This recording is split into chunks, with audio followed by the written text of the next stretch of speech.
Okay, we're moving along to the balance sheet. The balance sheet is another important financial statement to look at on a monthly basis. The balance sheet tells you how much cash you have, what your liabilities are, and what your equity is. So when you're thinking about taking a loan from a bank, for example, the balance sheet is a critical financial statement for them to look at as well. The balance sheet is a snapshot of the company's financial condition at a specific point in time.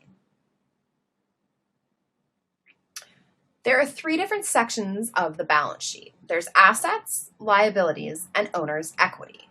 The balance sheet is all about being balanced. So the equation is assets equals liabilities plus owner's equity. So what is an asset? So an asset is a resource that a company owns or controls. And basically it includes cash, accounts receivable, which is amount that your clients owe you, or equipment, which is all value for the company. Assets can be categorized into four different categories: short-term or current assets, which are expected to be converted into cash within 1 year; fixed assets, which are long-term resources such as plants, equipment, and buildings; financial assets, which represent investments in the assets and securities of other institutions; and intangible assets, which have no physical presence, so they include patents, trademarks, copyrights, and goodwill. Here's a sample balance sheet.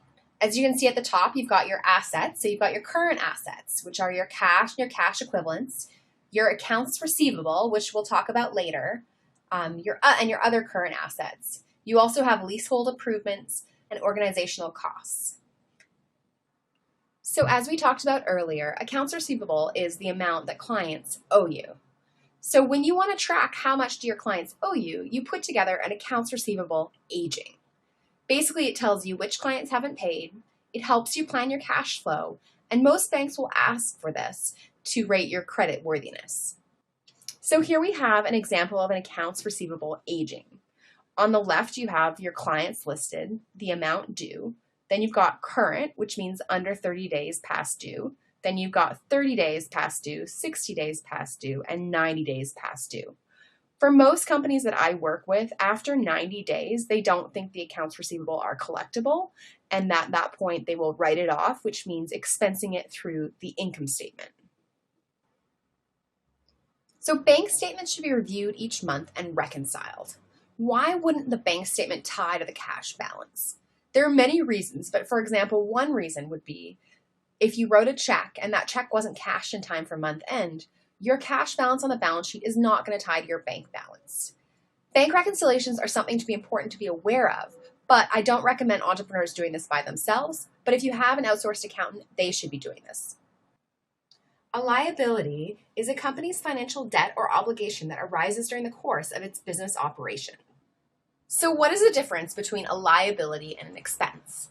Well, an expense is a cost a company incurs during its operation to generate revenue, whereas a liability is an obligation or a debt the company owes. An expense appears on the income statement, whereas a liability appears on the balance sheet. Liabilities are broken out into two categories, current and long-term. Current liabilities are debts payable within 1 year, while long-term liabilities are debts payable over a longer period of time. Some liability accounts include accounts payable, mortgages, convertible debt, deferred revenue, and accrued expenses.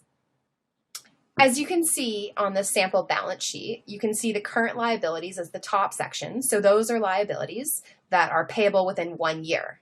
So we have accounts payable, commissions payable, credit cards, customer deposits, and other current liabilities. Down below, we have long-term liabilities. So this company in this example doesn't have any long-term liabilities, but long-term liabilities would be those payable over a longer period of time than 1 year. Accounts payable aging is used similarly to accounts receivable aging, where it allows you to track, but in this case, it allows you to track who the company owes money to and how much. And it really is used to help you plan your cash flow. Owner's equity represents the net value of a company, or the amount that would be returned to owners if all company's assets were liquidated and all debts repaid.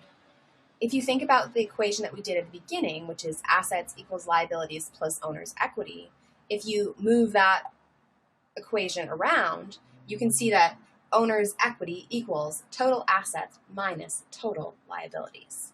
Again, the balance sheet is all about being balanced. As you can see in the sample balance sheet, shareholders' equity or owner's equity is down towards the bottom. There's just one line in this example, but typically what you'll see for most companies is common shares, preferred shares, or it might be Series A shares or Series B shares. So to make sure everything is sinking in, I put together a quick quiz. I'll give you some time to go over the questions.